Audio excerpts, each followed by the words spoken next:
불자님들, 법우님들, 오늘 이 자리에 함께 해주셔서 감사합니다. 어느 날 갑자기 사랑하는 가족을 떠나보내신 경험 있지 않으십니까? 장례를 치르고 첫날 밤 홀로 남겨진 빈 방을 바라보며 눈물 흘리셨던 그 순간을 기억하십니까? 그분이 정말 떠나신 걸까요? 아니면 아직 어딘가에 계신 걸까요? 많은 분들이 이런 질문으로 밤을 지새우십니다. 특히 첫째 날, 그 첫날 밤이 유독 힘드셨던 이유가 있습니다. 사실 부처님께서는 이미 2500년 전에 이 모든 것을 말씀하셨습니다. 망자가 첫째 날 반드시 집으로 돌아오는 이유에 대해서 말입니다. 이것은 미신이 아닙니다. 불경에 명확하게 기록된 중음신의 여정이며 우리가 반드시 알아야 할 진실입니다. 오늘 이 시간에는 부처님의 가르침을 통해 망자가 첫째 날 집으로 반드시 돌아오는 진짜 이유 4가지를 자세히 살펴보겠습니다. 이것을 아는 것과 모르는 것은 천지 차이입니다. 여러분의 돌아가신 부모님, 배우자, 자녀, 형제자매를 위해 무엇을 준비해야 하는지, 어떻게 천도해야 하는지 명확히 알게 되실 것입니다. 그럼 함께 부처님의 지혜 속으로 들어가 보겠습니다. 첫 번째로 말씀드릴 것은 업식의 습관 때문입니다. 불자님들, 우리 인간은 죽음과 동시에 모든 것이 끝나는 것이 아닙니다. 육신은 비록 기능을 멈추지만 우리의 의식, 즉 업식은 계속됩니다. 지장보살본원경에 이런 말씀이 있습니다. 사람이 목숨을 마칠 때 신식이 혼미하여 선악을 분별하지 못하고 눈과 귀가 모두 어두워진다. 그러나 업력은 사라지지 않아 생전의 습관대로 움직이게 된다. 바로 이 구절이 핵심입니다. 우리가 평생을 살아온 그 습관, 그 익숙함이 죽음 이후에도 계속된다는 것입니다. 경상북도 안동에 사시던 김보살님의 어머니 이야기를 들어보십시오. 어머니께서 돌아가신 날 저녁 김보살님은 혼자 집에 계셨습니다. 그런데 새벽 2시쯤 평소 어머니가 거실 불을 끌어다니시던 그 발자국 소리가 들렸다고 합니다. 꿈이 아니었습니다. 어머니는 80년을 그 집에서 사셨고 매일 밤 같은 시간에 집안을 돌며 불을 끄고 문단속을 하셨습니다. 돌아가신 그날도 어머니의 업식은 여전히 그 습관을 따라 움직였던 것입니다. 부처님께서는 아한경에서 이렇게 말씀하셨습니다. 중음신은 생전에 자주 가던 곳, 익숙한 곳, 애착이 있던 곳을 찾아간다. 마치 물이 낮은 곳으로 흐르듯 바람이 빈틈을 찾아 들어가듯 자연스럽게 그곳으로 향한다. 생각해 보십시오. 망자는 수십 년 때로는 평생을 그 집에서 살았습니다. 아침에 일어나 부엌으로 가고 저녁이면 안방에서 쉬고 밤이면 대문을 확인하던 그 모든 행동이 업식에 깊이 새겨져 있습니다. 그래서 육신을 떠난 첫날 망자의 의식은 본능적으로 가장 익숙한 그곳, 바로 집으로 돌아오는 것입니다. 이것은 슬픈 일이 아닙니다. 오히려 우리에게 준비할 기회를 주시는 부처님의 자비입니다. 전라남도 순천의 박 보살님은 남편을 갑작스럽게 여의셨습니다. 첫날 밤 박 보살님은 남편이 평소 앉으시던 거실, 소파에 깨끗한 흰 천을 깔고 그 앞에 향과 촛불을 켜두셨습니다. 그리고 밤새 금강경을 독송하셨다고 합니다. 다음 날 아침 박 보살님은 평화로운 꿈을 꾸셨습니다. 남편이 환하게 웃으며 고개를 끄덕이고 떠나가시는 꿈이었습니다. 이것이 바로 올바른 준비입니다. 망자가 돌아올 것을 알고 깨끗한 자리를 마련하고 부처님 말씀으로 인도해 드리는 것입니다. 우리의 습관은 죽음으로 끝나지 않습니다. 그 습관이 중음신을 집으로 이끌고 우리에게 마지막 작별의 기회를 주는 것입니다. 두 번째로 말씀드릴 것은 중음신의 특성 때문입니다. 불자님들, 중음신이라는 말을 들어보셨습니까? 중음신은 죽음과 다음 생 사이의 중간 상태에 있는 의식체를 말합니다. 티베트 불교의 중유경, 우리가 흔히 티베트 사자의 서라고 부르는 그 경전에 이런 말씀이 있습니다. 중음신은 49일 동안 방황하며 특히 초7일, 즉 첫 일회가 가장 중요하다. 이 시기에 망자는 자신이 죽었다는 사실조차 제대로 인식하지 못한다. 여전히 살아있다고 생각하며 자신의 집과 가족을 찾아 헤맨다. 이것이 핵심입니다. 망자는 자신이 죽었다는 것을 모릅니다. 왜 가족들이 자기 말에 대답하지 않는지, 왜 자기가 만지는 것을 느끼지 못하는지 혼란스러워합니다. 서울 강남구에 사시는 이 보살님의 경험담입니다. 아버지가 돌아가신 첫날 밤, 이 보살님은 아버지의 방에서 이상한 기운을 느꼈다고 합니다. 평소 아버지가 약을 두셨던 서랍이 조금 열려 있었고, 안경이 놓인 위치가 살짝 바뀌어 있었습니다. 이 보살님은 그때 깨달았습니다. 아버지가 오셔서 평소처럼 약을 찾으려 하셨구나. 안경을 쓰려고 하셨구나. 하지만 물질적인 몸이 없으니 만질 수도 집을 수도 없어 얼마나 당황하셨을까. 그래서 이 보살님은 즉시 아버지 앞에 정화수 한 그릇을 떠놓고 이렇게 말씀드렸습니다. 아버지, 이제 육신을 벗으셨습니다. 놀라지 마시고 두려워하지 마십시오. 부처님께서 아버지를 인도하실 것입니다. 나무 아미타불을 염하시며 서방정토로 가십시오. 원효대사께서는 중음신에 대해 이렇게 설하셨습니다. 중음의 몸은 업력으로 이루어져 있어 물질적 장애를 받지 않는다. 벽을 통과하고 산을 넘을 수 있으나 아직 생에 집착이 남아있어 가장 익숙한 곳으로 돌아간다. 이때가 바로 천도의 황금기이니 가족들은 깨어 있어야 한다. 바로 이 말씀입니다. 중음신은 물리적 제약이 없습니다. 문이 잠겨 있든 거리가 멀든 상관없이 생각만으로 그곳에 갈 수 있습니다. 그런데도 왜 집으로 돌아올까요? 아직 생에 대한 미련이, 가족에 대한 집착이 남아있기 때문입니다. 부산 해운대에 사시는 최 보살님은 어머니를 병원에서 여의셨습니다. 장례식장에서 첫날 밤을 보내고 집으로 돌아왔는데 현관문 앞에서 어머니의 향기를 맡았다고 합니다. 어머니가 평생 사용하시던 그 특유의 한방 비누 향이었습니다. 최 보살님은 그 순간 알았습니다. 어머니가 이미 집에 오셨구나. 병원이 아니라 우리 집으로 오셨구나.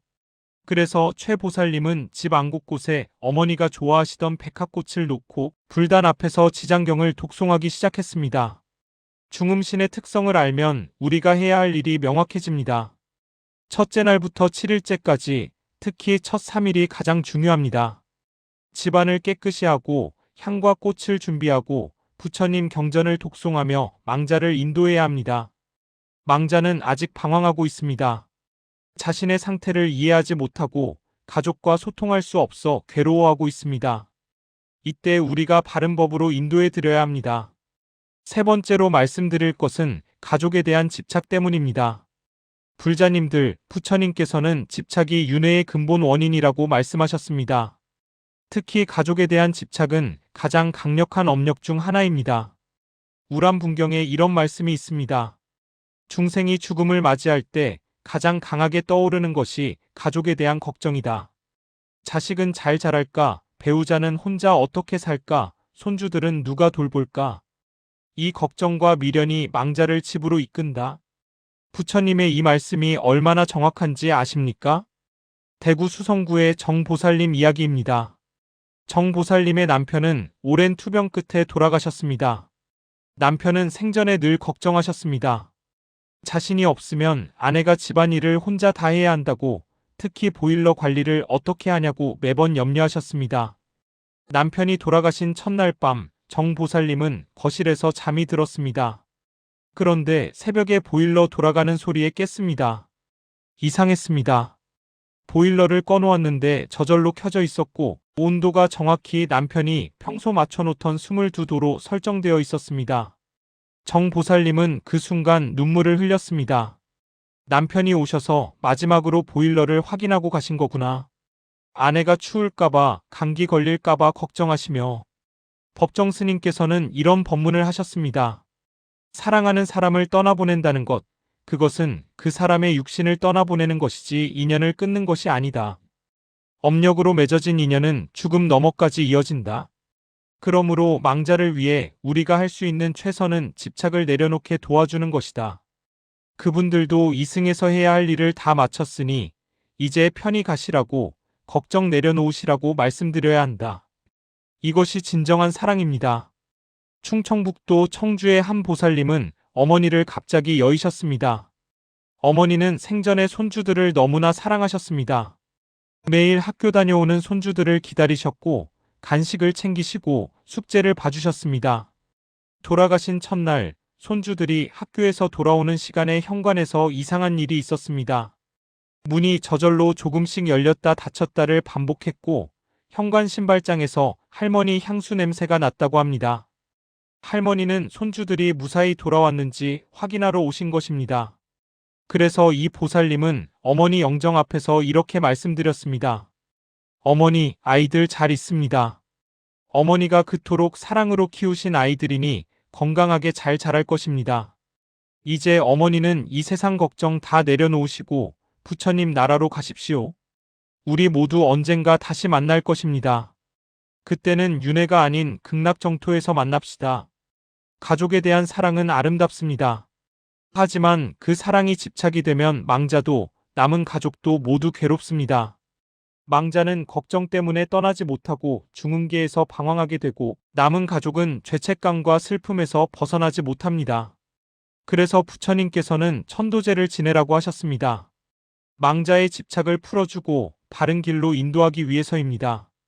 첫째 날 망자가 집으로 돌아오는 것은 작별 인사를 하러 오는 것입니다. 그 작별을 아름답게 평화롭게 만들어 드리는 것이 우리의 도리입니다. 네 번째로 말씀드릴 것은 부처님 공덕을 회양받기 위해서입니다. 불자님들, 이것이 가장 중요하고도 희망적인 이유입니다. 지장경에 이런 구절이 있습니다. 만약 선남자 선여인이 돌아가신 부모나 친족을 위해 불상을 만들거나 절을 짓거나 경전을 독송하거나 보시를 행하면 그 공덕의 7분의 6은 살아있는 사람이 받고 7분의 1은 망자가 받는다. 그러나 망자가 이 공덕을 받기 위해서는 반드시 7일 이내에 회양해야 하며 특히 첫날이 가장 효과적이다. 바로 이것입니다. 망자는 본능적으로 압니다. 지금 가족들이 자기를 위해 무언가를 해줄 것이라는 것을, 그 공덕이 필요하다는 것을. 그래서 첫날 집으로 돌아옵니다. 전라북도 전주의 김보살님 이야기를 들어보십시오. 김보살님은 아버지가 돌아가신 날 온 가족이 모여 철야 기도를 하기로 했습니다. 하지만 김보살님의 남동생은 불교 신자가 아니었고 기도에 동참하지 않으려 했습니다. 그런데 첫날 밤 그 동생이 꿈을 꾸었습니다. 아버지가 나타나셔서 이렇게 말씀하셨다고 합니다. 얘야, 나는 지금 어두운 곳에 있다. 길을 찾을 수가 없구나. 내 누나들이 부처님께 기도하는 그 빛이 보인다. 그 빛을 따라가야 할 것 같은데 너도 좀 도와주렴. 동생은 그날 새벽부터 함께 절을 하기 시작했고 49제까지 빠짐없이 참석했습니다. 성철 스님께서는 이런 법문을 남기셨습니다. 산 사람의 기도와 독경은 망자에게 등불과 같다. 캄캄한 중음계에서 방황하는 망자에게 그 독경 소리는 길을 밝혀주는 북극성과 같다. 특히 가족의 지극한 정성은 망자의 업장을 녹이는 강력한 힘이 있다. 이것을 믿고 정성을 다하라. 생각해 보십시오. 우리가 부모님을 위해, 배우자를 위해, 자녀를 위해 올리는 그 기도가 헛되지 않습니다. 망자는 그 공덕을 받기 위해 집으로 옵니다. 우리의 연불 소리를, 독경 소리를, 향 냄새를 따라옵니다. 경기도 수원의 이 보살님은 남편을 잃은 후 매일 새벽 예불을 드렸습니다. 첫날부터 49일까지 하루도 빠짐없이 금강경을 독송했습니다. 그런데 7일째 되는 날 밤 남편이 꿈에 나타났습니다. 환한 빛 속에서 미소 지으며 이렇게 말했다고 합니다. 당신 덕분에 좋은 곳으로 갑니다. 매일 독경하는 소리가 들렸고 그 소리를 따라 부처님을 만났습니다. 이제 걱정하지 마세요. 우리 다시 만날 때까지 건강하게 사세요. 이 보살님은 그 꿈을 꾸고 나서야 비로소 마음의 평화를 찾았습니다. 남편이 무사히 좋은 곳으로 가셨다는 확신이 들었기 때문입니다. 부처님께서 우람분경에서 말씀하신 대로입니다. 목련존자가 지옥에 떨어진 어머니를 구하기 위해 무엇을 했습니까? 49일 동안 100여 명의 스님들께 공양을 올리고 그 공덕을 어머니께 회양했습니다. 그 공덕으로 어머니는 지옥에서 벗어나 천상에 태어나셨습니다. 우리도 마찬가지입니다. 망자를 위해 할 수 있는 일이 있습니다. 절에 가서 49제를 올리는 것, 집에서 직접 경전을 독송하는 것, 가난한 이웃에게 망자의 이름으로 보시하는 것, 이 모든 것이 망자에게 큰 도움이 됩니다. 서울 은평구의 박 보살님은 어머니를 위해 특별한 일을 하셨습니다. 어머니가 생전에 늘 하고 싶어 하셨지만 경제적으로 여유가 없어 못하셨던 일 바로 고아원에 쌀을 보내는 것이었습니다. 박 보살님은 첫날부터 매주 어머니 이름으로 고아원에 쌀 20포대씩을 보냈습니다. 그리고 7일째 되는 날 꿈에 어머니가 나타나셨습니다. 환하게 웃으시며 젊은 모습으로 돌아가 계셨고 주변에 많은 아이들이 어머니 손을 잡고 있었습니다. 어머니는 이렇게 말씀하셨다고 합니다. 딸아, 고맙다. 내가 평생 하고 싶었던 일을 내가 대신 해주었구나. 그 공덕으로 나는 좋은 곳에 태어나게 되었다. 망자가 집으로 돌아오는 네 번째 이유는 바로 이것입니다. 우리의 공덕을 받기 위해서, 우리의 정성을 느끼기 위해서, 그리고 그 힘으로 다음 생으로 나아가기 위해서입니다. 불자님들, 법우님들, 보살님들. 지금까지 망자가 첫째 날 집으로 반드시 돌아오는 4가지 이유를 살펴보았습니다. 첫째, 업식의 습관 때문에 평생을 살던 익숙한 집으로 본능적으로 돌아옵니다. 둘째, 중음신의 특성상 아직 자신의 죽음을 온전히 인식하지 못하고 가족과 소통하려 합니다. 셋째, 가족에 대한 깊은 사랑과 걱정, 그 집착 때문에 마지막으로 확인하러 옵니다. 넷째, 가족들이 올리는 공덕과 기도를 받기 위해 그 빛을 따라옵니다. 이 4가지는 모두 부처님께서 경전을 통해 명확히 말씀하신 진리입니다. 그렇다면 우리는 무엇을 준비해야 할까요? 첫째 날부터 최소한 7일까지 집안을 깨끗이 정돈하십시오. 망자가 머물던 공간을 특히 깨끗이 하고 깨끗한 물 한 그릇, 꽃 한 송이, 향 한 개비를 준비하십시오. 작은 것이라도 정성을 다하면 망자는 그 정성을 느낍니다. 매일 아침 저녁으로 향을 피우고 예불을 드리십시오. 금강경이든 천수경이든 아니면 간단히 나무 아미타불 연불이라도 좋습니다. 소리내어 독송하면 그 소리가 망자에게 들립니다. 경전 독송이 어려우시면 근처 절에 가서 스님께 49제를 의뢰하십시오. 전문적인 천도제는 망자에게 엄청난 도움이 됩니다. 하지만 돈이 없다고, 절이 멀다고 포기하지 마십시오. 집에서라도 정성껏 기도하면 됩니다. 부처님은 형식보다 마음을 보십니다. 망자를 위해 보시를 하십시오. 망자의 이름으로 어려운 이웃을 돕고 굶주린 이에게 밥을 주고 절에 공양을 올리십시오. 그 공덕이 고스란히 망자에게 전해집니다. 가장 중요한 것은 망자에게 말을 걸어주는 것입니다. 첫날 밤 영정 앞에 앉아 이렇게 말씀하십시오. 아버지, 어머니, 남편, 아내, 자식아. 이제 육신의 고통에서 벗어나셨으니 걱정하지 마십시오. 당신이 사랑하던 가족들은 모두 무사합니다. 우리가 당신을 기억하고 당신을 위해 기도할 것입니다. 이제 이승의 모든 미련을 내려놓으시고 부처님의 인도를 받아 좋은 곳으로 가십시오. 나무 아미타불, 나무 아미타불, 나무 아미타불. 이렇게 말씀드리면 망자는 평안을 얻습니다. 강원도 춘천의 한 보살님은 아들을 교통사고로 잃었습니다.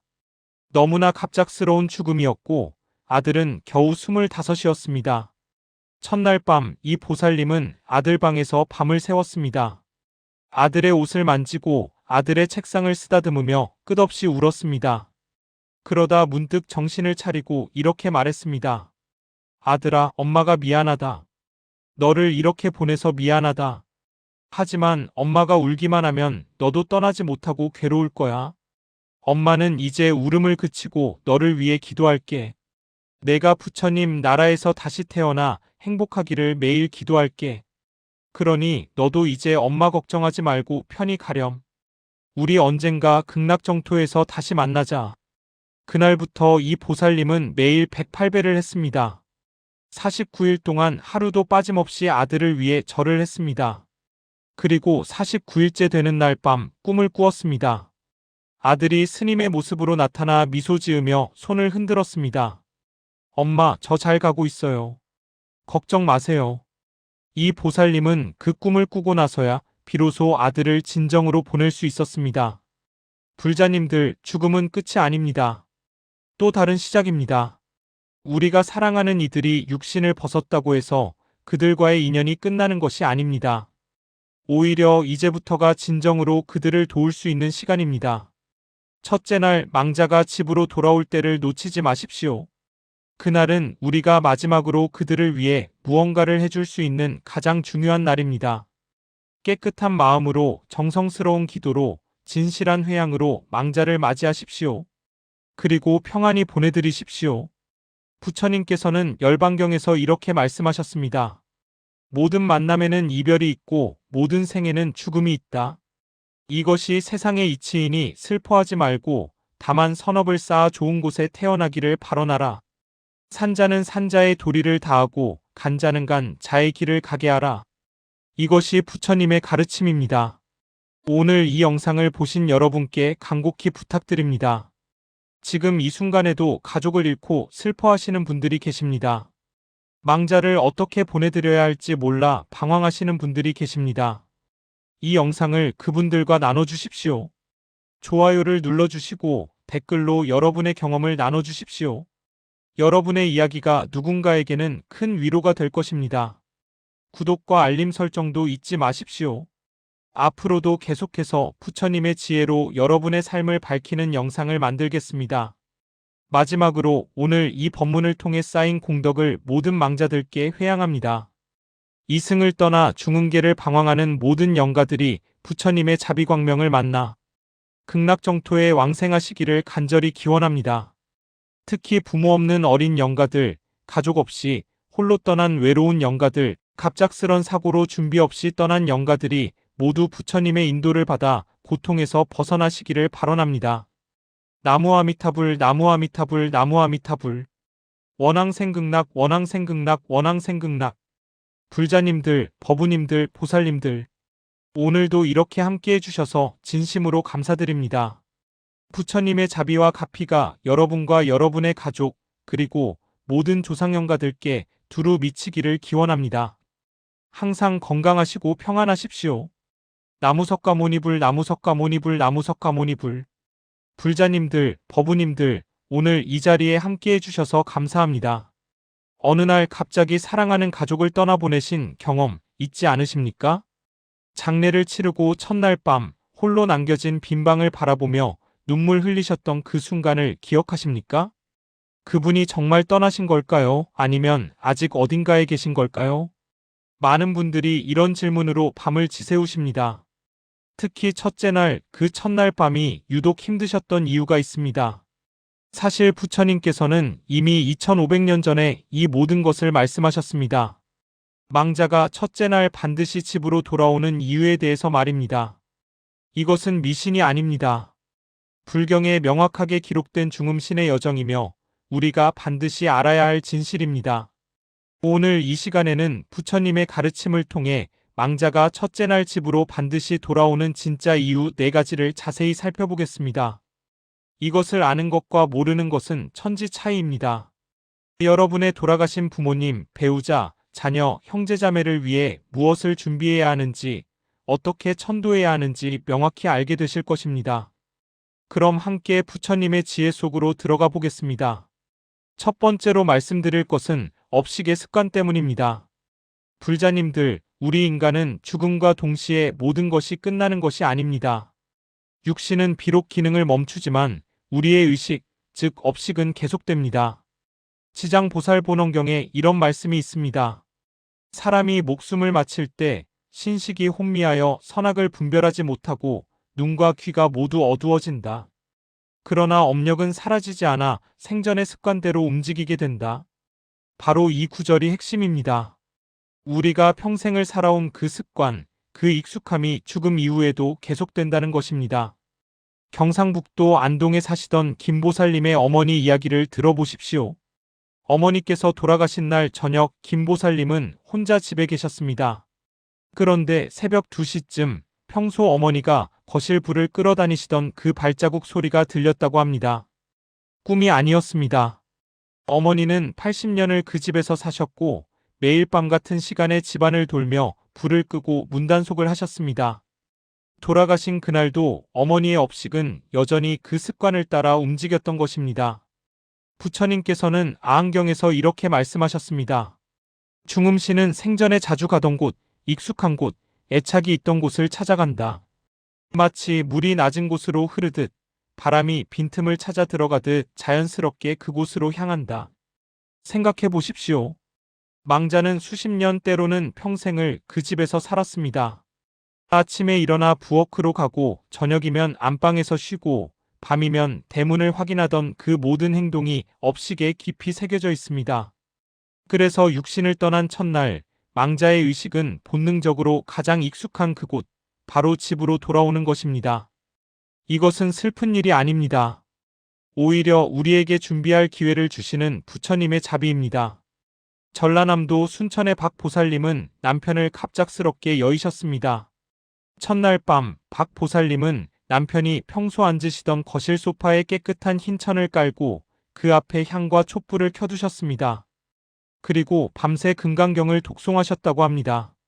다음 날 아침 박 보살님은 평화로운 꿈을 꾸셨습니다. 남편이 환하게 웃으며 고개를 끄덕이고 떠나가시는 꿈이었습니다. 이것이 바로 올바른 준비입니다. 망자가 돌아올 것을 알고 깨끗한 자리를 마련하고 부처님 말씀으로 인도해 드리는 것입니다.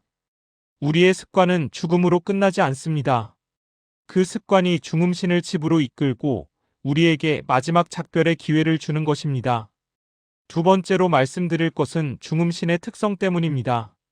불자님들, 중음신이라는 말을 들어보셨습니까? 중음신은 죽음과 다음 생 사이의 중간 상태에 있는 의식체를 말합니다. 티베트 불교의 중유경, 우리가 흔히 티베트 사자의 서라고 부르는 그 경전에 이런 말씀이 있습니다. 중음신은 49일 동안 방황하며 특히 초7일, 즉 첫 일회가 가장 중요하다. 이 시기에 망자는 자신이 죽었다는 사실조차 제대로 인식하지 못한다. 여전히 살아있다고 생각하며 자신의 집과 가족을 찾아 헤맨다. 이것이 핵심입니다. 망자는 자신이 죽었다는 것을 모릅니다. 왜 가족들이 자기 말에 대답하지 않는지, 왜 자기가 만지는 것을 느끼지 못하는지 혼란스러워합니다. 서울 강남구에 사시는 이 보살님의 경험담입니다. 아버지가 돌아가신 첫날 밤, 이 보살님은 아버지의 방에서 이상한 기운을 느꼈다고 합니다. 평소 아버지가 약을 두셨던 서랍이 조금 열려 있었고 안경이 놓인 위치가 살짝 바뀌어 있었습니다. 이 보살님은 그때 깨달았습니다. 아버지가 오셔서 평소처럼 약을 찾으려 하셨구나.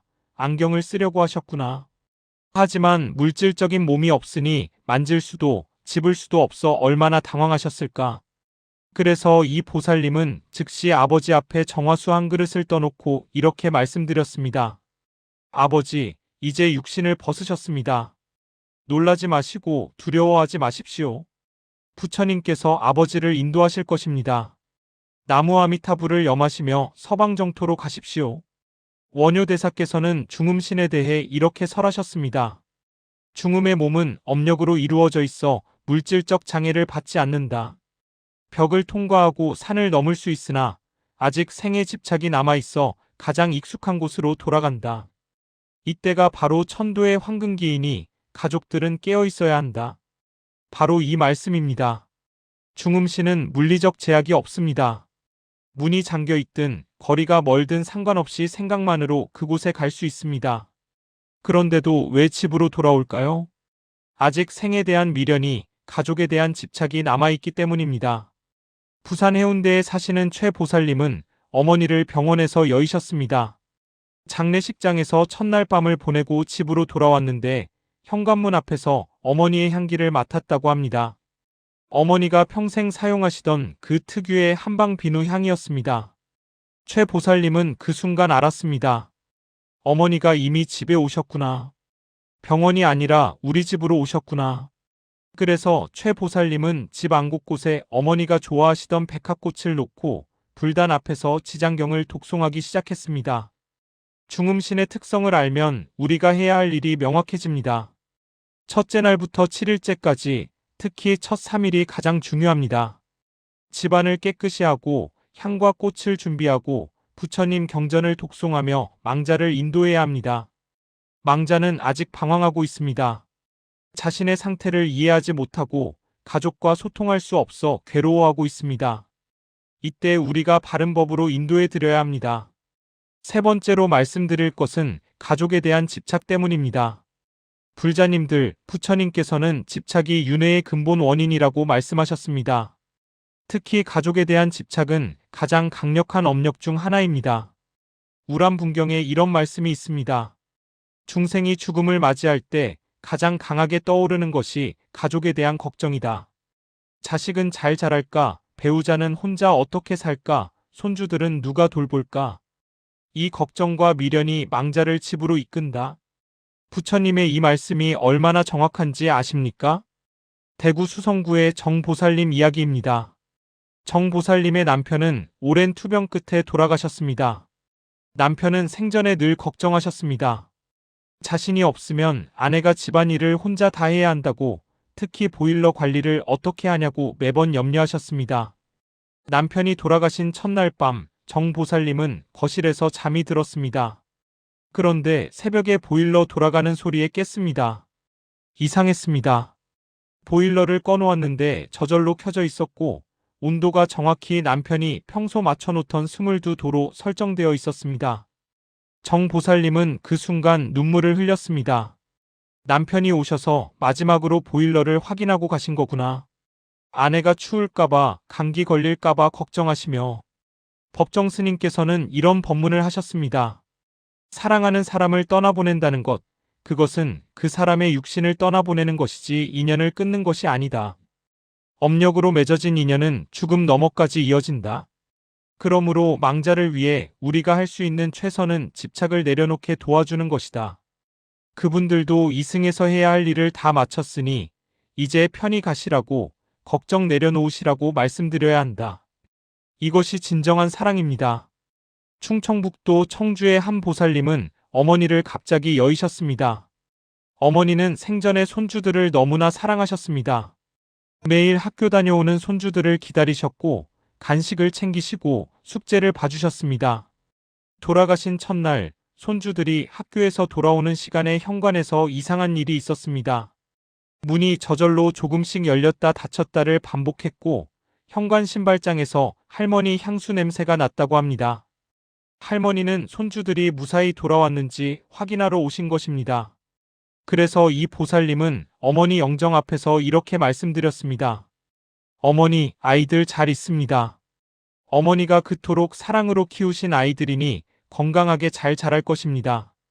이제 어머니는 이 세상 걱정 다 내려놓으시고 부처님 나라로 가십시오. 우리 모두 언젠가 다시 만날 것입니다. 그때는 윤회가 아닌 극락정토에서 만납시다. 가족에 대한 사랑은 아름답습니다. 하지만 그 사랑이 집착이 되면 망자도 남은 가족도 모두 괴롭습니다. 망자는 걱정 때문에 떠나지 못하고 중흥계에서 방황하게 되고, 남은 가족은 죄책감과 슬픔에서 벗어나지 못합니다. 그래서 부처님께서는 천도제를 지내라고 하셨습니다. 망자의 집착을 풀어주고 바른 길로 인도하기 위해서입니다. 첫째 날 망자가 집으로 돌아오는 것은 작별 인사를 하러 오는 것입니다. 그 작별을 아름답게 평화롭게 만들어 드리는 것이 우리의 도리입니다. 네 번째로 말씀드릴 것은 부처님 공덕을 회양받기 위해서입니다. 불자님들, 이것이 가장 중요하고도 희망적인 이유입니다. 지장경에 이런 구절이 있습니다. 만약 선남자 선여인이 돌아가신 부모나 친족을 위해 불상을 만들거나 절을 짓거나 경전을 독송하거나 보시를 행하면 그 공덕의 7분의 6은 살아있는 사람이 받고 7분의 1은 망자가 받는다. 그러나 망자가 이 공덕을 받기 위해서는 반드시 7일 이내에 회양해야 하며 특히 첫날이 가장 효과적이다. 바로 이것입니다. 망자는 본능적으로 압니다. 지금 가족들이 자기를 위해 무언가를 해줄 것이라는 것을, 그 공덕이 필요하다는 것을. 그래서 첫날 집으로 돌아옵니다. 전라북도 전주의 김보살님 이야기를 들어보십시오. 김보살님은 아버지가 돌아가신 날 온 가족이 모여 철야 기도를 하기로 했습니다. 하지만 김보살님의 남동생은 불교 신자가 아니었고 기도에 동참하지 않으려 했습니다. 그런데 첫날 밤 그 동생이 꿈을 꾸었습니다. 아버지가 나타나셔서 이렇게 말씀하셨다고 합니다. 얘야, 나는 지금 어두운 곳에 있다. 길을 찾을 수가 없구나. 내 누나들이 부처님께 기도하는 그 빛이 보인다. 그 빛을 따라가야 할 것 같은데 너도 좀 도와주렴. 동생은 그날 새벽부터 함께 절을 하기 시작했고 49제까지 빠짐없이 참석했습니다. 성철 스님께서는 이런 법문을 남기셨습니다. 산 사람의 기도와 독경은 망자에게 등불과 같다. 캄캄한 중흥계에서 방황하는 망자에게 그 독경 소리는 길을 밝혀주는 북극성과 같다. 특히 가족의 지극한 정성은 망자의 업장을 녹이는 강력한 힘이 있다. 이것을 믿고 정성을 다하라. 생각해 보십시오.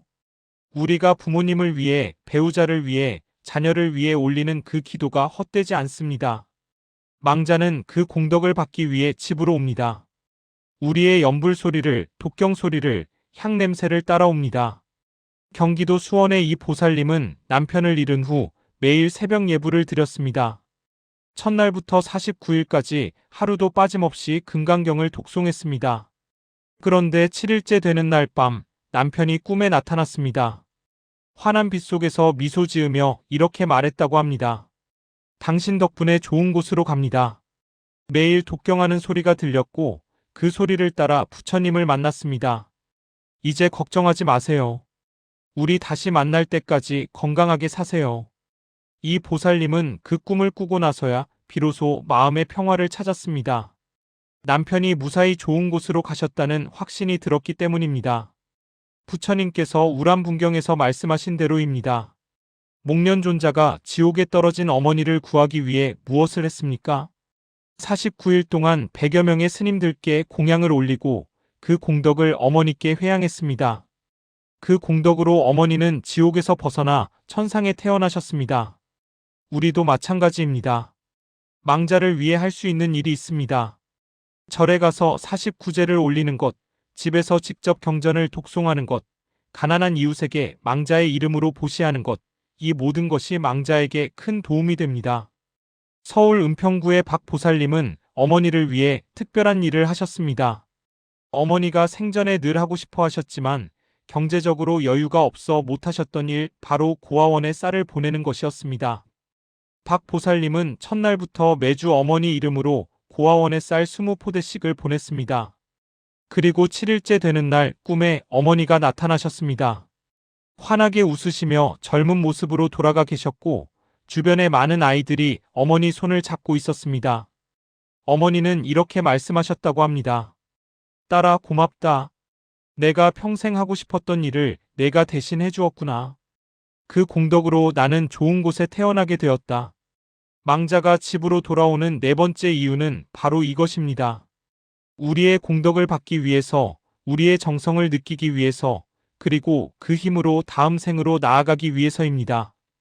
불자님들, 법우님들, 보살님들. 지금까지 망자가 첫째 날 집으로 반드시 돌아오는 4가지 이유를 살펴보았습니다. 첫째, 업식의 습관 때문에 평생을 살던 익숙한 집으로 본능적으로 돌아옵니다. 둘째, 중음신의 특성상 아직 자신의 죽음을 온전히 인식하지 못하고 가족과 소통하려 합니다. 셋째, 가족에 대한 깊은 사랑과 걱정, 그 집착 때문에 마지막으로 확인하러 옵니다. 넷째, 가족들이 올리는 공덕과 기도를 받기 위해 그 빛을 따라옵니다. 이 4가지는 모두 부처님께서 경전을 통해 명확히 말씀하신 진리입니다. 그렇다면 우리는 무엇을 준비해야 할까요? 첫째 날부터 최소한 7일까지 집안을 깨끗이 정돈하십시오. 망자가 머물던 공간을 특히 깨끗이 하고 깨끗한 물 한 그릇, 꽃 한 송이, 향 한 개비를 준비하십시오. 작은 것이라도 정성을 다하면 망자는 그 정성을 느낍니다. 매일 아침 저녁으로 향을 피우고 예불을 드리십시오. 금강경이든 천수경이든 아니면 간단히 나무아미타불 연불이라도 좋습니다. 소리내어 독송하면 그 소리가 망자에게 들립니다. 경전 독송이 어려우시면 근처 절에 가서 스님께 49제를 의뢰하십시오. 전문적인 천도제는 망자에게 엄청난 도움이 됩니다. 하지만 돈이 없다고, 절이 멀다고 포기하지 마십시오. 집에서라도 정성껏 기도하면 됩니다. 부처님은 형식보다 마음을 보십니다. 망자를 위해 보시를 하십시오. 망자의 이름으로 어려운 이웃을 돕고 굶주린 이에게 밥을 주고 절에 공양을 올리십시오. 그 공덕이 고스란히 망자에게 전해집니다. 가장 중요한 것은 망자에게 말을 걸어주는 것입니다. 첫날 밤 영정 앞에 앉아 이렇게 말씀하십시오. 아버지, 어머니, 남편, 아내, 자식아. 이제 육신의 고통에서 벗어나셨으니 걱정하지 마십시오. 당신이 사랑하던 가족들은 모두 무사합니다. 우리가 당신을 기억하고 당신을 위해 기도할 것입니다. 이제 이승의 모든 미련을 내려놓으시고 부처님의 인도를 받아 좋은 곳으로 가십시오. 나무아미타불, 나무아미타불, 나무아미타불. 이렇게 말씀드리면 망자는 평안을 얻습니다. 강원도 춘천의 한 보살님은 아들을 교통사고로 잃었습니다. 너무나 갑작스러운 죽음이었고 아들은 겨우 25이었습니다. 첫날 밤 이 보살님은 아들 방에서 밤을 새웠습니다. 아들의 옷을 만지고 아들의 책상을 쓰다듬으며 끝없이 울었습니다. 그러다 문득 정신을 차리고 이렇게 말했습니다. 아들아, 엄마가 미안하다. 너를 이렇게 보내서 미안하다. 하지만 엄마가 울기만 하면 너도 떠나지 못하고 괴로울 거야. 엄마는 이제 울음을 그치고 너를 위해 기도할게. 내가 부처님 나라에서 다시 태어나 행복하기를 매일 기도할게. 그러니 너도 이제 엄마 걱정하지 말고 편히 가렴. 우리 언젠가 극락정토에서 다시 만나자. 그날부터 이 보살님은 매일 108배를 했습니다. 49일 동안 하루도 빠짐없이 아들을 위해 절을 했습니다. 그리고 49일째 되는 날 밤 꿈을 꾸었습니다. 아들이 스님의 모습으로 나타나 미소 지으며 손을 흔들었습니다. 엄마, 저 잘 가고 있어요. 걱정 마세요. 이 보살님은 그 꿈을 꾸고 나서야 비로소 아들을 진정으로 보낼 수 있었습니다. 불자님들, 죽음은 끝이 아닙니다. 또 다른 시작입니다. 우리가 사랑하는 이들이 육신을 벗었다고 해서 그들과의 인연이 끝나는 것이 아닙니다. 오히려 이제부터가 진정으로 그들을 도울 수 있는 시간입니다. 첫째 날 망자가 집으로 돌아올 때를 놓치지 마십시오. 그날은 우리가 마지막으로 그들을 위해 무언가를 해줄 수 있는 가장 중요한 날입니다. 깨끗한 마음으로 정성스러운 기도로 진실한 회양으로 망자를 맞이하십시오. 그리고 평안히 보내드리십시오. 부처님께서는 열반경에서 이렇게 말씀하셨습니다. 모든 만남에는 이별이 있고 모든 생에는 죽음이 있다. 이것이 세상의 이치이니 슬퍼하지 말고 다만 선업을 쌓아 좋은 곳에 태어나기를 바라나라. 산자는 산자의 도리를 다하고 간자는 간 자의 길을 가게 하라. 이것이 부처님의 가르침입니다. 오늘 이 영상을 보신 여러분께 간곡히 부탁드립니다. 지금 이 순간에도 가족을 잃고 슬퍼하시는 분들이 계십니다. 망자를 어떻게 보내드려야 할지 몰라 방황하시는 분들이 계십니다. 이 영상을 그분들과 나눠주십시오. 좋아요를 눌러주시고 댓글로 여러분의 경험을 나눠주십시오. 여러분의 이야기가 누군가에게는 큰 위로가 될 것입니다. 구독과 알림 설정도 잊지 마십시오. 앞으로도 계속해서 부처님의 지혜로 여러분의 삶을 밝히는 영상을 만들겠습니다. 마지막으로 오늘 이 법문을 통해 쌓인 공덕을 모든 망자들께 회양합니다. 이승을 떠나 중흥계를 방황하는 모든 영가들이 부처님의 자비광명을 만나 극락정토에 왕생하시기를 간절히 기원합니다. 특히 부모 없는 어린 영가들, 가족 없이 홀로 떠난 외로운 영가들, 갑작스런 사고로 준비 없이 떠난 영가들이 모두 부처님의 인도를 받아 고통에서 벗어나시기를 바라납니다. 나무아미타불, 나무아미타불, 나무아미타불. 원앙생극락, 원앙생극락, 원앙생극락. 불자님들, 법우님들, 보살님들. 오늘도 이렇게 함께 해주셔서 진심으로 감사드립니다. 부처님의 자비와 가피가 여러분과 여러분의 가족, 그리고 모든 조상영가들께 두루 미치기를 기원합니다. 항상 건강하시고 평안하십시오. 나무석가모니불, 나무석가모니불, 나무석가모니불.